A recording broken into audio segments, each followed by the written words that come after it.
Bueno, bienvenidos, continuamos con el ciclo. Bienvenida, doctora. Déjate cargo tu presentación. Es esto.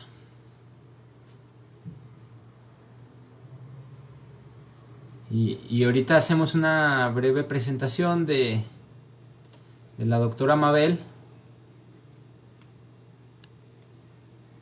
Mientras se carga su presentación que nos ha compartido.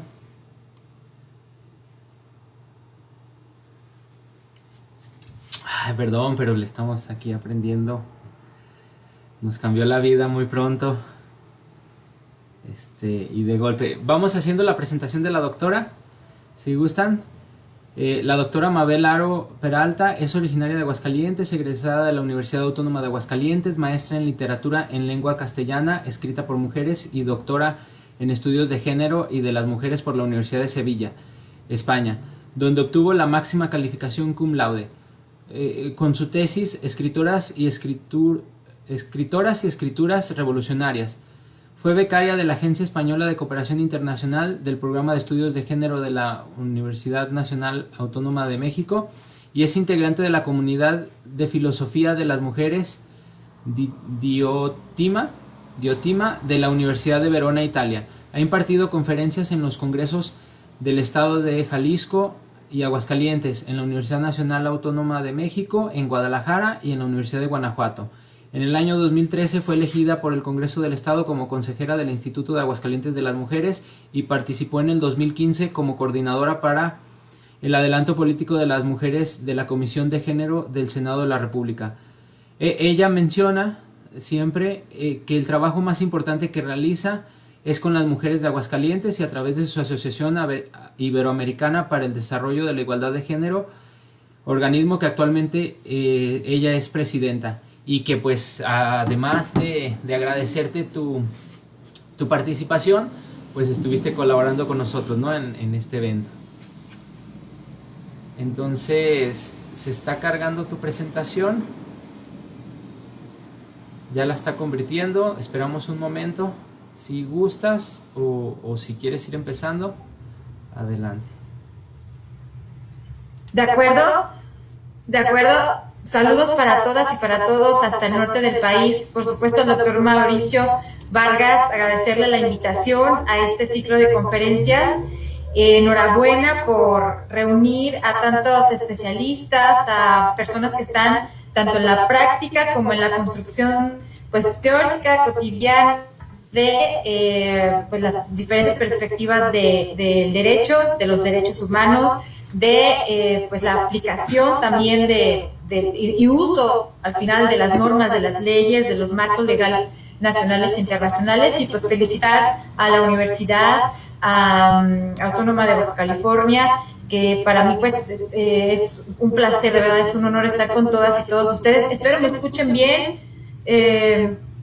Ahora sí que preguntarle al doctor Mauricio si me escucho bien para dar comienzo a la charla. Sí, se escucha muy bien. Muchas gracias pues a todas y a todos por su presencia, por dedicar estos minutos de su tiempo para abordar un tema de vital importancia para el desarrollo integral de México, de Baja California, de Aguascalientes, de cualquier estado del país y por supuesto cualquier ciudad del mundo, que definitivamente es el tema de la igualdad, digamos, de la igualdad entre mujeres y hombres, la igualdad de género, y por qué esto repercute de manera decidida en el avance incluso del derecho, en el avance de las discusiones sobre la conformación misma de los planes de gobierno, de las plataformas de gobierno, de las universidades. ¿Por qué es tan importante precisamente pues, abordar este tema? Y sobre todo, pues, indagar cuáles son los escenarios reales que tenemos en México, en Baja California, en Aguascalientes y en cualquier estado de la República, que son muy similares las realidades en cuanto a la violencia de género se refiere. Y en este sentido, pues, vamos a abordar una parte importante que también el derecho, en su acepción teórica, pero también práctica, es una parte importantísima de su labor, que debe de configurarla en los marcos legales mexicanos, pero también debe de obligar, como brazo armado, ¿verdad?, de las ciencias sociales y del activismo social, debe de obligar a los estados a su cumplimiento. Y, por supuesto, pues esto nos toca de trabajo a quienes hacemos activismo y a quienes hacen litigio, a quienes hacen también o procuran el impulso a los derechos humanos. Y vamos a ver esa parte de cómo el derecho defiende, configura también en los marcos internacionales legales y nacionales y estatales, cómo configura como obligación de los estados, del gobierno mismo, el acompañamiento a víctimas de violencia de género. Entonces, como les menciono, una parte muy importante del brazo armado, que son por supuesto, las leyes, el derecho, pues es también ahora ver a las víctimas del delito, y no únicamente como pues personas o como individuos que como tal pues han sufrido desafortunadamente un incidente que ha violado sus derechos humanos, sino también como un sujeto de derechos, como un ser humano que si bien, dado un contexto estatal, local, municipal, nacional o internacional, pues con altos índices de violencia, con altos índices de discriminación a ciertos sectores de la población, pues no únicamente verlos como esta población vulnerable, sino como les mencionaba, sujetos de derechos que están protegidos por estas normas a los que están obligados los estados firmantes de diferentes convenciones internacionales, y que México es parte de ellos. Entonces, más que la víctima, para olvidarnos de las victimizaciones, ¿verdad?, y revictimizaciones, pues sí, verlas como un acompañamiento a sujetos de derecho que han sufrido delitos de violencia de género en este caso. ¿Y por qué hablar de la violencia de género? Pues si me permite, y si puedo manipular ahora la conferencia, pues voy a hacerlo. Me parece que sí.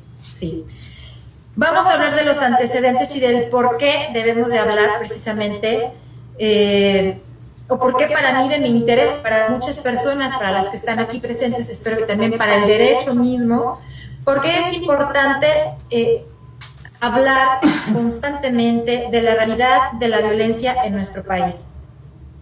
Y sobre todo la que tiene que ver con la violencia de género, o lo que es realmente detrás de esto, que es una sociedad marcada por la desigualdad en razón de género, que precisamente pues va a generar estos antecedentes o estos de violencia, o sea, de violencia no únicamente. Entonces, creo que me salté una diapositiva. No, parece que no. Ya. Entonces, hablar precisamente de esta parte que es importante y por qué definitivamente pues es importante hablar acerca de la violencia en todos sus aspectos, en todas sus manifestaciones, y por qué ha cobrado especial relevancia en estos últimos años. Pues bien, voy a dar uno de los antecedentes del por qué. Cada día, en promedio, son asesinadas 9 mujeres, 8 de cada 10 se sienten inseguras y la mayoría ha sido agredidas. Estas cifras del INEGI. Entre 10 y 9 mujeres son asesinadas cada día en México, de acuerdo también a la ONU. De 2015 a la fecha se han sumado 3.578 feminicidios a nivel nacional. Solo de enero a octubre se registraron 833 casos, esto según las propias cifras del Sistema Nacional de Seguridad Pública, Gobierno de México. De 2013 a 2018, la sensación de inseguridad de las mujeres pasó de 74.7 a un 82, según esta importante encuesta nacional de victimización y percepción sobre seguridad pública, que seguramente ustedes, compañeros y compañeras de la Universidad Autónoma de Baja California, y los profesores y profesoras también, seguramente la conocen, estas fuentes estadísticas, y las utilizan recurrentemente. ¿Qué otros antecedentes tenemos del por qué es nuestra intención desde la asociación que presido, pero no únicamente, sino el interés de organismos nacionales e internacionales de seguir poniendo énfasis y, por supuesto, voltear a ver con interés y con voluntad el porqué de la violencia en razón de género? Las mujeres se sienten más inseguras que los hombres según esta encuesta de México, en lugares públicos sobre todo. Como puede ser en los cajeros automáticos, transporte público, carreteras, mercados, es decir, en casi todos los espacios de la vida pública, de nuestra vida que se realiza en lo social, pues hay este cierto sentimiento de inseguridad de más de la mitad de la población. Las mujeres son las principales víctimas de delitos sexuales y la violencia que ejercen parejas, esposos, exnovios, exesposas contra las mujeres en México es severa y muy severa en 64%, según la encuesta nacional sobre la dinámica de las relaciones en los hogares en DIRE en el 2016. Por supuesto, estamos hablando de datos que se miden y se observan y van a recabarse con perspectiva de género para saber cómo se está viviendo la violencia por parte de las ciudadanas y los ciudadanos en México. Continuamos. Ahora, todo esto que suscitó, ustedes recordarán en marzo pasado, del 2000, fue el 2019, sí, el 2019, marzo del 2019, donde hubo una marcha multitudinaria, histórica, dicen algunos y algunas, en donde pues las mujeres de México, de todo México, en todos los estados de la República, salieron a denunciar que este tipo de violencia que se sufre por el simple hecho en razón de género, pues es inaceptable.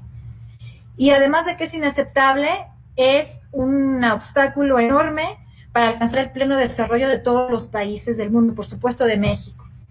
Además, esta violencia en razón de género en pleno 2021 no tendría razón de ser. Tenemos marcos legales en la Constitución que hablan de la igualdad entre mujeres y hombres, por supuesto. No obstante, hay una gran brecha entre los marcos legales y lo que se vive realmente en las calles. Es por eso que hablaremos en esta ocasión del acompañamiento que se debe dar a las víctimas de violencia en razón de género, que como ustedes ya lo acaban de ver, es un problema social, es un problema político, es un problema económico, un problema de salud pública también, y que definitivamente pues tiene que abordarse desde esa perspectiva y con voluntad política, por supuesto, para su erradicación, su eliminación.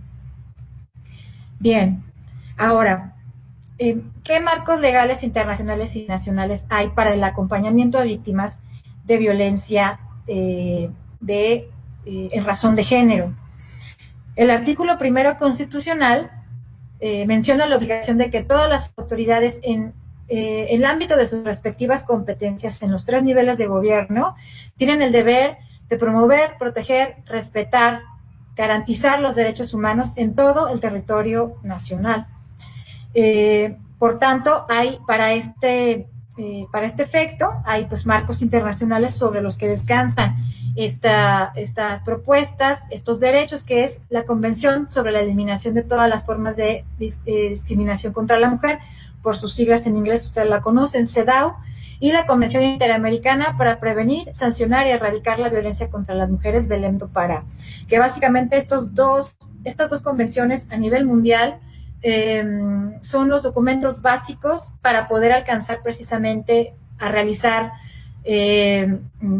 tanto políticas públicas como leyes, marcos nacionales, para precisamente tratar de paliar esta situación de desigualdad que está basada precisamente en razones de género y que genera violencia a la larga, ¿no? Y en el corto plazo también.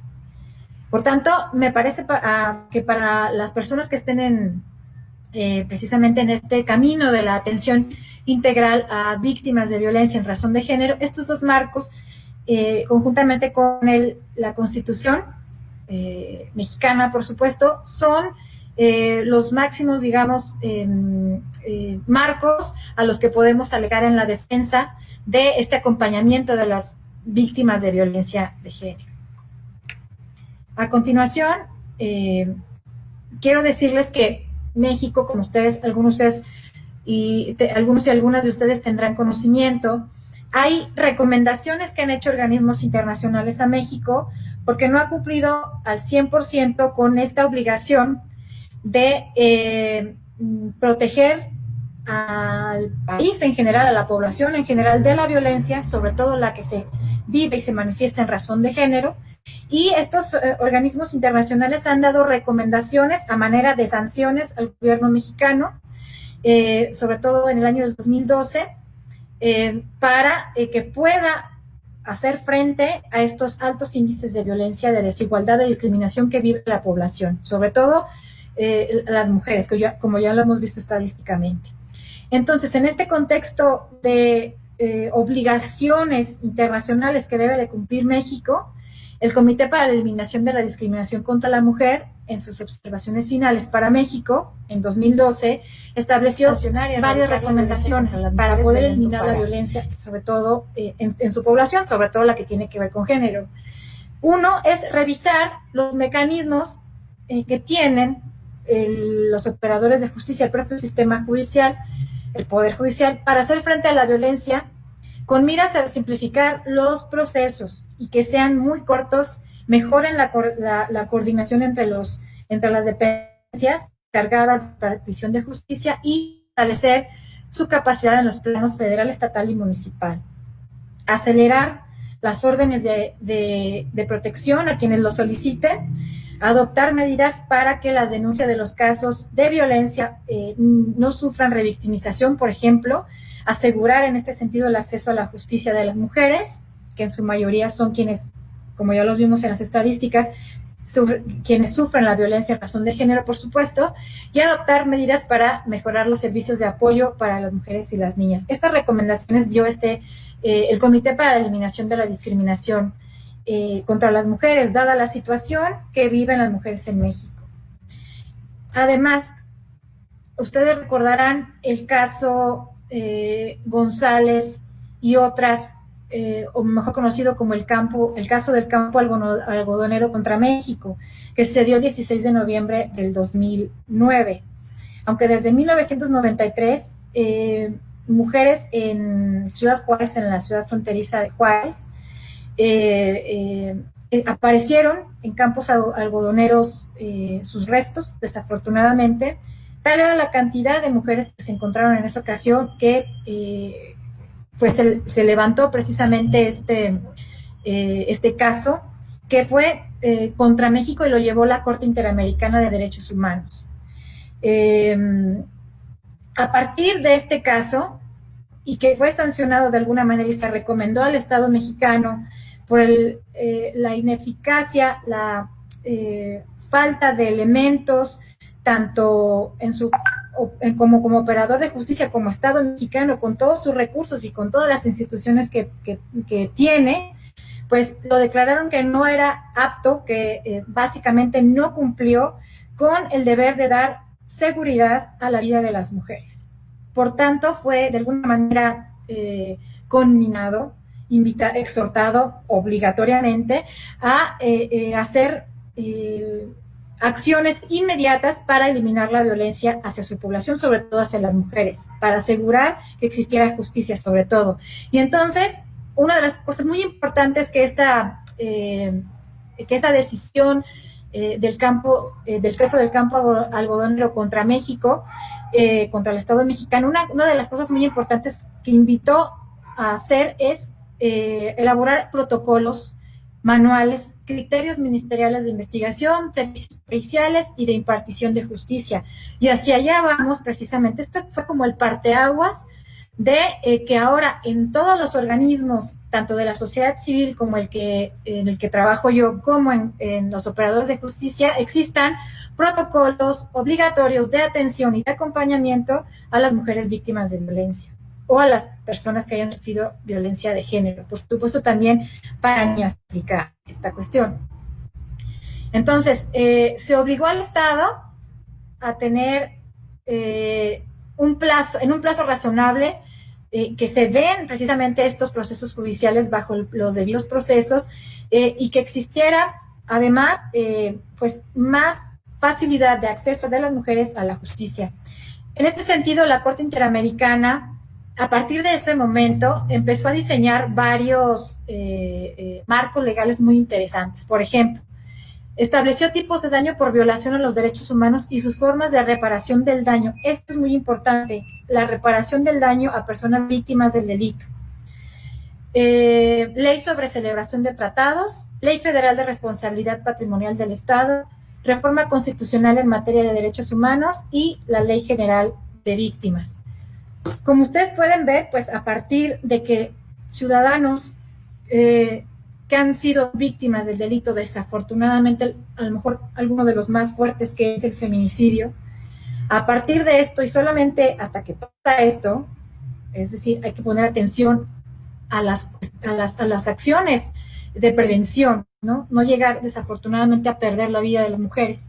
Pero a partir de estas recomendaciones que hacen organismos internacionales a México, es que se va construyendo a partir de lo que pasa en la realidad con la sociedad civil, con la gente, es como se empiezan a construir estos marcos legales importantes. Es decir, ya no es solamente el litigante, el especialista en derecho, imaginando pues un marco para proteger y para acceder a la justicia, sino que realmente la gente de a pie, las mujeres, sus familiares, los familiares secundarios de un feminicidio, los sobrevivientes de un feminicidio, que son, por supuesto, los familiares, los hijos, las hijas de la mujer que muere, todos ellos, activistas, que se convierten en activistas, son quienes han permitido a México tener estos marcos legales para la defensa y promoción de nuestro derecho a una vida libre de violencia.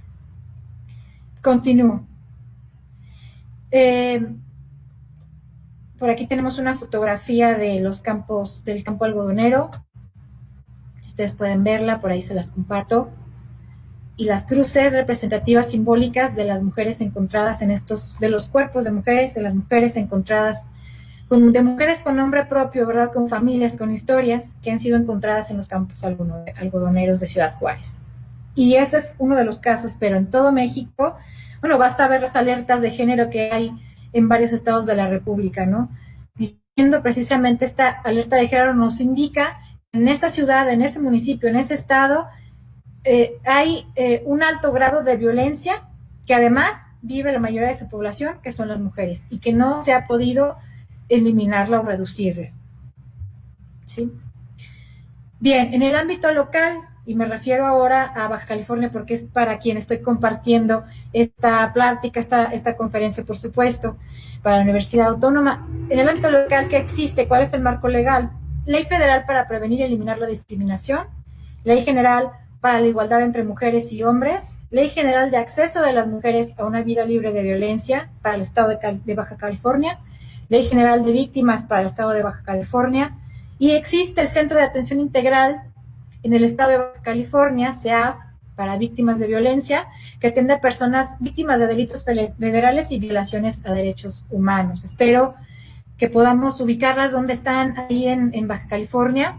Me parece que en todos los estados de la República existen, o por lo menos debería existir, pero esta es una dependencia federal que pues está al servicio de las personas, ¿no? Es muy importante este marco local de acción, porque al final es, digamos, sobre los parámetros, sobre los marcos en los que podemos nosotros ayudar, en el caso de que sea necesario, ayudar a las personas víctimas del delito a perseguir precisamente este acceso a la justicia y que pues se tenga derecho a la denuncia. Ahora, esto es todo lo que existe en los marcos legales. Esto es toda la parte de que se ha ido construyendo, como ya los hemos mencionado, en conjunto de autoridades y personas en la sociedad civil. Pero realmente ahora nos vamos a la realidad de la violencia, de la vivencia de la violencia en razón de género. Y les comparto aquí una interesante gráfica, digamos. Los mejores países del G20 para ser mujer, para vivir y siendo, por supuesto, mujer y cumplir tu fin en este planeta, que es, como ser humano, pues tener todos tus derechos y buscar tu bienestar integral, ¿no? México está desafortunadamente entre más de 50 países en el lugar, me parece, uno de los últimos, ¿sí? Me parece que está por ahí en el lugar, digamos, de 50 países que se están aquí contabilizando, estaría por ahí el lugar número 40. Aquí aparece los mejores países del G20 para ser mujer. En primer lugar está Canadá, en segundo Alemania, en tercero Gran Bretaña, Australia, Francia, y México está este lugar número 15 y ya está en unos colores ahí un poco como indicándonos alerta. Muy por encima de solamente de Sudáfrica, de Indonesia y de Arabia Saudita. Esta es la realidad, ¿verdad?, de lo que se van a enfrentar las víctimas, desafortunadamente, del delito, a pesar de tener todos estos marcos legales. Es decir, qué bueno que los tenemos. Ahora, ¿qué tanta es la brecha entre lo que se pretende de alguna manera vigilar, controlar, eliminar y por supuesto defender, y la realidad de la vivencia de las mujeres al momento de interponer una denuncia? Pues existe que la falta de acceso a la sanidad, por ejemplo, la violencia generalizada, la impunidad, la participación de la intromisión a veces de agentes de la corrupción, el difícil acceso a la educación y a la propiedad, a un trabajo digno, el tráfico, a veces el tráfico de influencias y a veces también incluso la trata de personas, la esclavitud. Todo esto impide de manera decidida que las mujeres puedan acceder a una vida libre de violencia y sobre todo si piensan interponer una denuncia, pues puede que su entorno también sea un gran obstáculo para alcanzar la justicia. Por tanto, ¿qué debemos de tener en cuenta en este acompañamiento en campo, en lo real, allá afuera, con la vecina? No vayamos tan lejos, con el vecino, con la vecina que están en nuestras colonias y que sabemos que están pasando por algún tipo de violencia en razón de género, puede ser violencia intrafamiliar, etcétera, abuso sexual, otro tipo de delito que vaya dentro de las manifestaciones de la violencia hacia las mujeres. La realidad de la violencia es que en este acompañamiento integral a las víctimas debe de haber un reconocimiento absoluto de la veracidad de la palabra de la mujer que va a denunciar. Ahora, por supuesto que hay mucha controversia en ese sentido. Muchas personas por ahí, ¿cuántas veces no hemos escuchado que interponen este tipo de denuncias o se cree que interponen este tipo de denuncias por violencia porque están mintiendo o porque quieren hacer un daño a la expareja, a la persona con la que estuvieron conviviendo, etcétera? Y se cree, hasta incluso el propio presidente de la República lo llegó a mencionar, imagínense el grado de desconocimiento de lo que es la violencia hacia las mujeres, que decían que estas denuncias que se hacían por teléfono o que se hacían ante ministerios públicos, que son falsas, que es muy fácil que las mujeres puedan hacer denuncias falsas. Yo pongo duda, y lo digo también no únicamente como quien acompaña desde organizaciones de la sociedad civil a mujeres víctimas de violencia, sino lo digo también como víctima de violencia de género y violencia institucional, que la he vivido. Es realmente a veces un arma en contra de las víctimas el ir a denunciar, y se los digo, porque el grado de exposición al que te sometes, el grado de revictimización al que también te someten y estás propenso a padecer, las dificultades que tienen de que tus denuncias sean aceptadas, para empezar, validadas, es realmente un camino tortuoso, por lo que yo aparte de que vivimos en una sociedad que normaliza la violencia hacia las mujeres, que ve normal que estas cosas pasen y que si alzas la voz es que tú tienes la culpa de algo.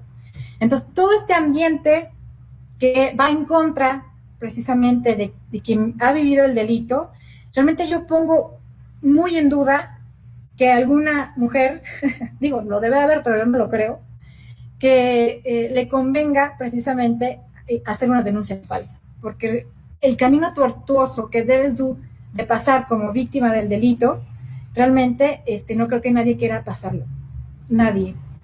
Y además, recordemos que México tiene el lugar número 15, solamente por encima de Indonesia, en este contexto de desigualdad y de discriminación en razón de género.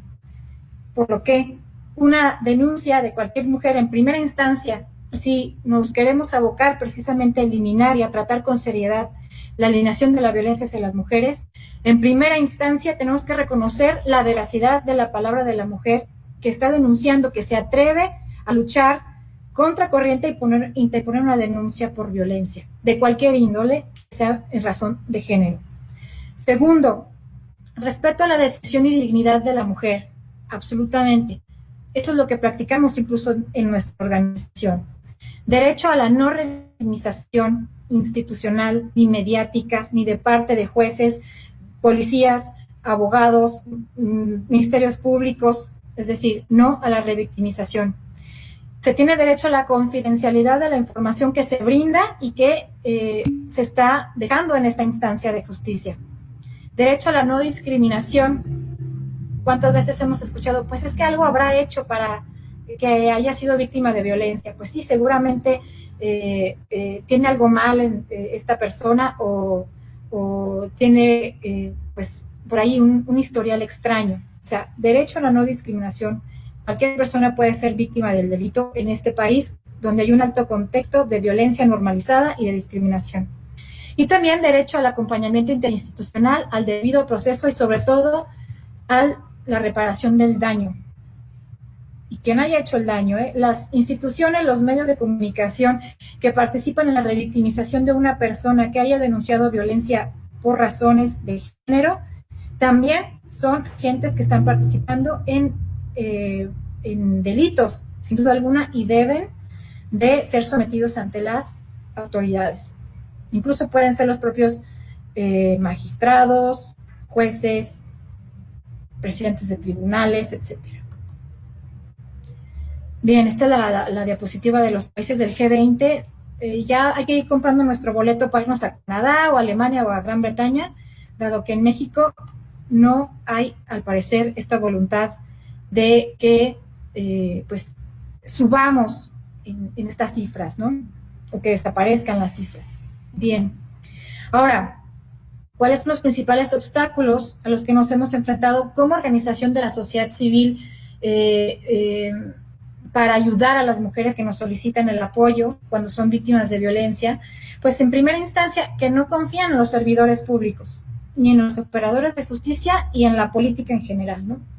Hay algunos operadores de justicia sin voluntad de juzgar con perspectiva de género, es decir, para entender qué es realmente la vivencia del ser mujer en un país como México, que les digo, estamos por arriba de Arabia Saudita en esta cuestión de cómo se vive el ser mujer en México.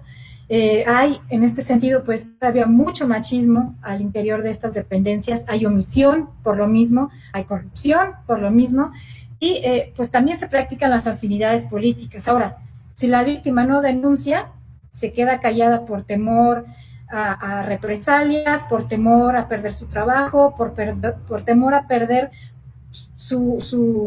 digamos, todo el esfuerzo que ha realizado por alcanzar algo, que se genera pues impunidad. Y tenemos a impunes en los 3 niveles de gobierno y tenemos a delincuentes gobernándonos o aspirando a ser candidatos, candidatas, etcétera, a gobernarnos. Imagínense. O sea, hay revictimización sin duda alguna en todos los niveles, por eso las víctimas no denuncian.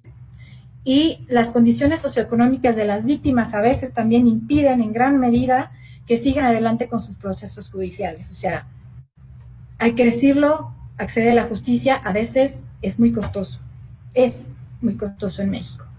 Pues ante este escenario, ante estos obstáculos, pues por supuesto, ¿quién va a querer aventarse el paquete, así decirlo comúnmente, ¿no?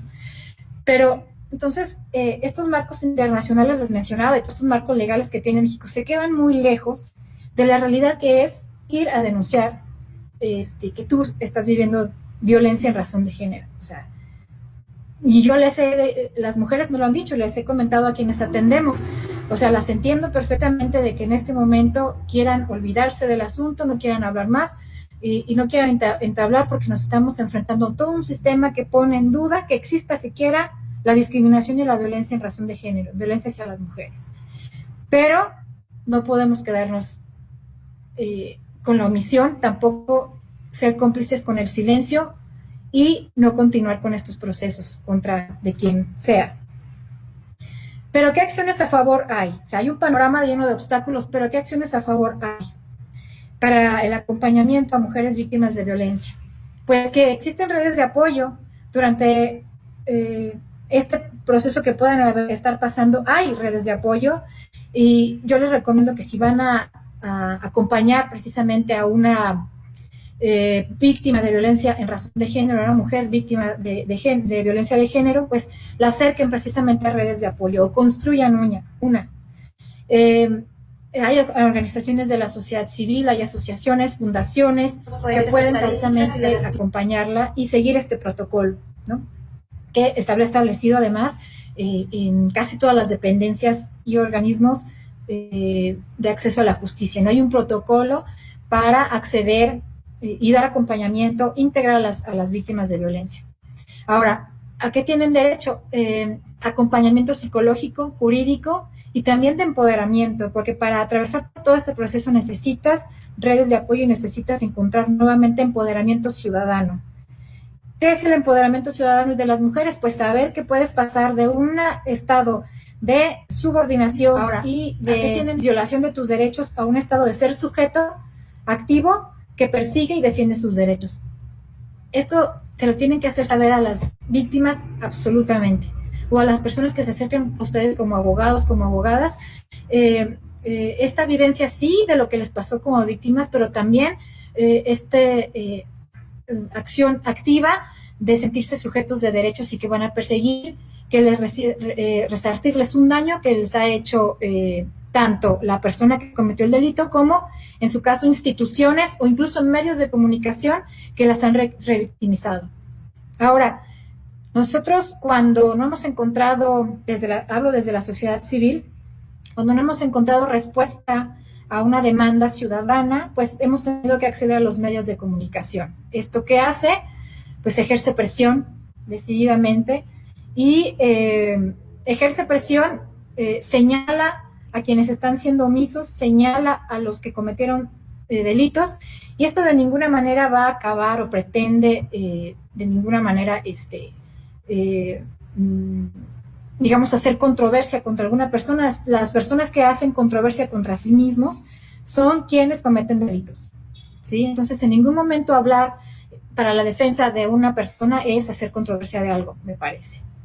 Que las denuncias, además, en este acompañamiento que debemos hacer a las víctimas, que estas denuncias no únicamente se queden por ahí archivadas, sino que sean el inicio para la incidencia política, traducidas en acciones para eliminar la violencia de género, así como las familias de las mujeres víctimas de feminicidio en Ciudad Juárez iniciaron todo este camino para que ahora México tuviera esta obligación de crear protocolos, de crear investigaciones, de que los ministerios públicos y todos los operadores de justicia tengan perspectiva de género y no sean machistas, pues también nosotros, en la medida de lo posible y en este trabajo de redes que tenemos, pues poder realizar incidencia para que las políticas públicas mejoren y se pueda eliminar la violencia hacia las mujeres.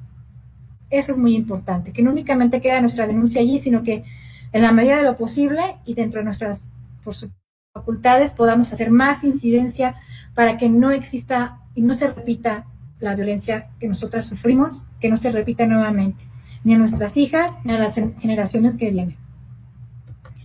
Bien, y con esto, pues yo quiero agradecerles muchísimo su atención. Quedo a sus órdenes para una ronda de preguntas y respuestas y sin duda alguna pues poder continuar en este camino del acompañamiento a mujeres víctimas de violencia, a las personas que están víctimas en razón de violencia por razones de género, y por supuesto continuamos a sus órdenes desde la Asociación Iberoamericana para el Desarrollo de la Igualdad de Género. Les dejo un número, es 449-189-2791. Y por supuesto recordarles que es muy importante en este camino de la eliminación de la violencia y de la desigualdad hacer redes de apoyo. Quedo a sus órdenes y por supuesto agradeciéndoles siempre.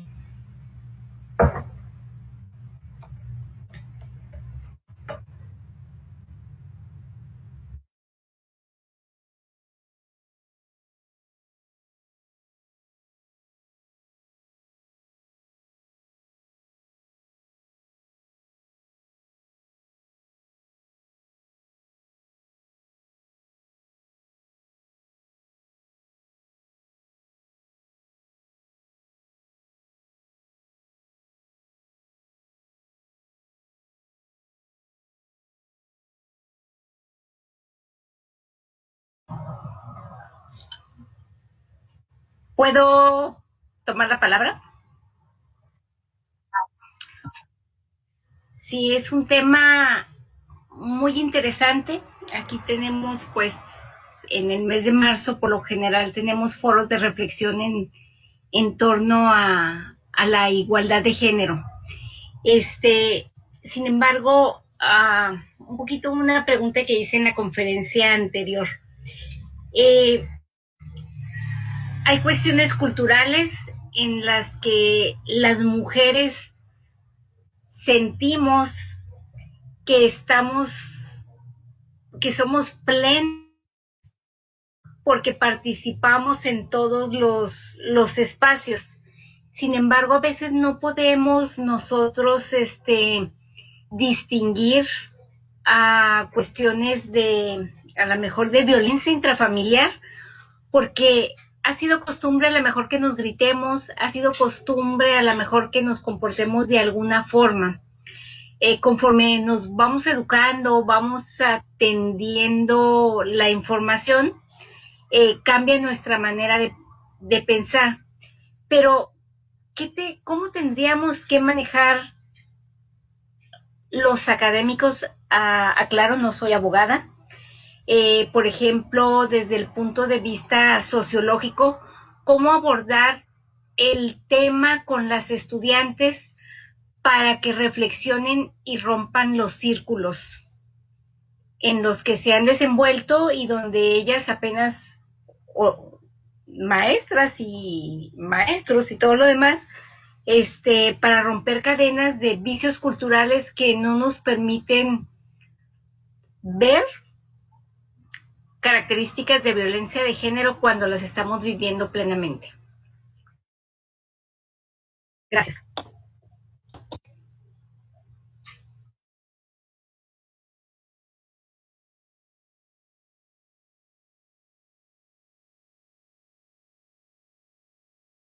Sí, sí.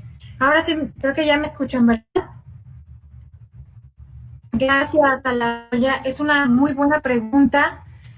Me parece que la persona que la realiza es docente y comparto su preocupación porque yo también soy docente.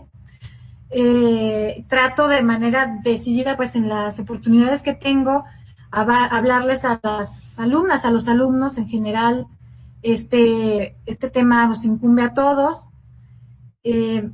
Hablarles sin tapujos y abiertamente de cuál es la situación en México, de cómo, pues históricamente, culturalmente, como bien lo menciona la profesora, nos han enseñado que estas desigualdades son normales, que hay clases de ciudadanos y de ciudadanas, que hay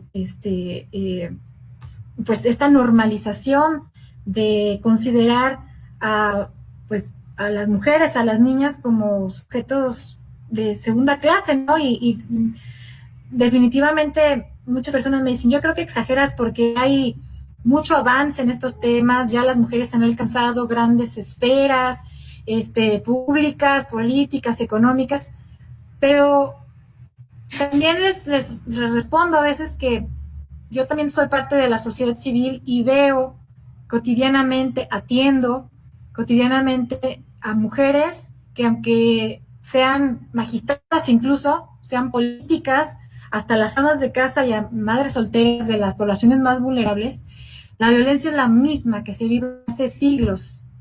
Y digo siglos, ya no años, en los 50, no. Sigue todavía, incluso, por ejemplo, el derecho familiar, muy marcadamente, digamos, delineado hacia,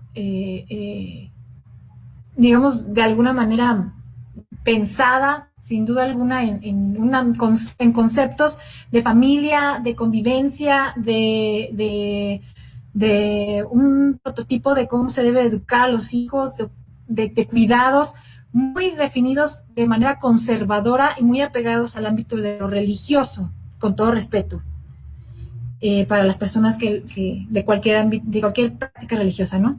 Cuando debe de estar totalmente y absolutamente separados de hace muchísimo tiempo, ya con ustedes que están hablando y constantemente y litigando y en el derecho pues lo saben. Entonces, me parece que sí, la educación a la compañera docente creo que es la clave, y abordar temas de prevención con las compañeras, con los compañeros, de violencia en el noviazgo, de violencia hacia las mujeres, de sus orígenes, de sus manifestaciones, de cómo en nuestro día a día hay prácticas muy cotidianas que definitivamente no se han eliminado y que están normalizadas, y solamente a través de eso se puede eliminar, pienso yo, o por lo menos paliar, ¿verdad? Por lo menos cuando nos llegue a pasar ya el delito, ya estamos preparados y preparadas, aunque uno nunca está preparado para esto, ¿eh? De verdad. Aunque tengas pues mucha práctica, mucho campo recorrido en esto, cada día la violencia se hace más sofisticada, se mete por rincones de los más, de veras, impensables, y sus prácticas cada vez más se van como sofisticando, especializando de verdad para continuar pues practicándose en lo social. Una forma, es un sistema sobre el que se sostienen muchas cosas, sobre todo económicamente hablando, políticamente hablando.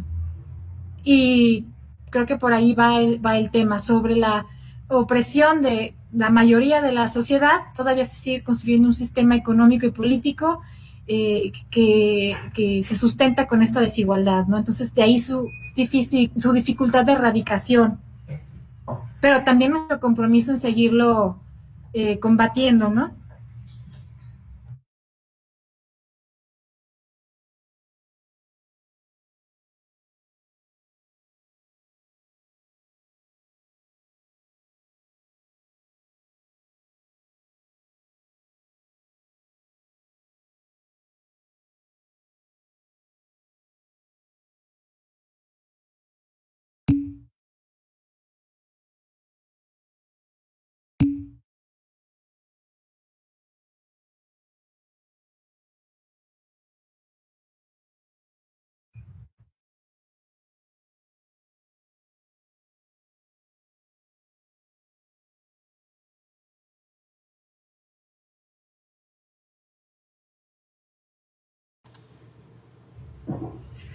Qué interesante pregunta también la que me realizan.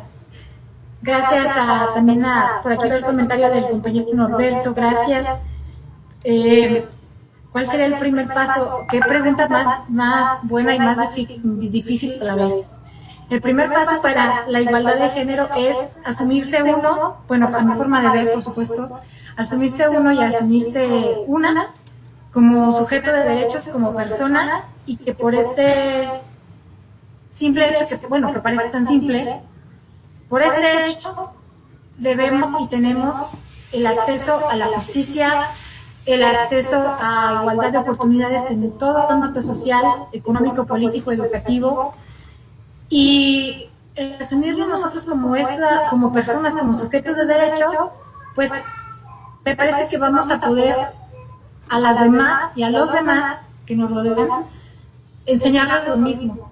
Y yo lo digo porque soy madre de familia, tengo una pequeña, y pienso que desde los primeros años de vida, y eso sería muy importante, lo han hecho muchas organizaciones, lo han recomendado especialistas en educación, lo han recomendado grandes personalidades, han dicho, tenemos que educar en igualdad a niños y niñas desde los primeros años de educación básica.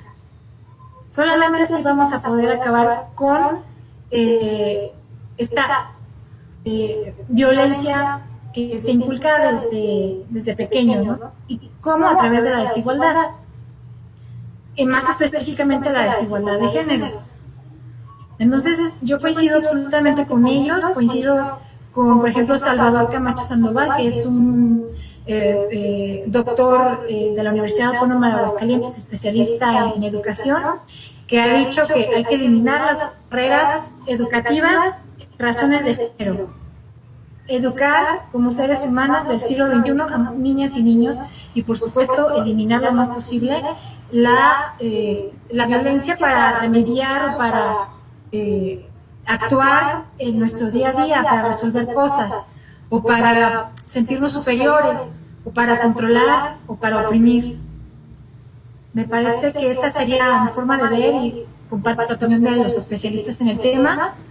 que la educación es el camino. Y bueno, el ejemplo lo ponemos nosotros, me parece también, con nuestros alumnos y alumnas. Muchas gracias. Agradecerte a nombre de la universidad, ¿no? De la facultad, tu participación. Sin duda, pues tú eres una de las especialistas en estos temas y lo vives a diario a través de tu asociación. Y pues gracias por tu tiempo. Ya te había comentado cómo te haremos llegar el reconocimiento. Y pues bueno, más que nada agradecerte a nombre de la facultad, ¿no?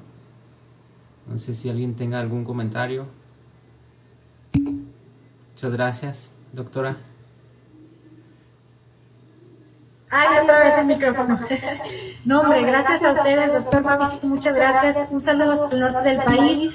Créanme que en todos los contextos de México estamos igual, con las mismas circunstancias políticas, económicas, de salud ahora, de crisis, ¿verdad?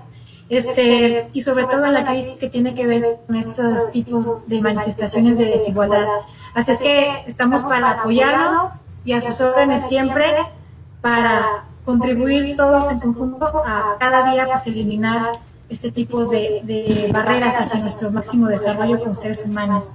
Gracias, de verdad, y quedo a la orden.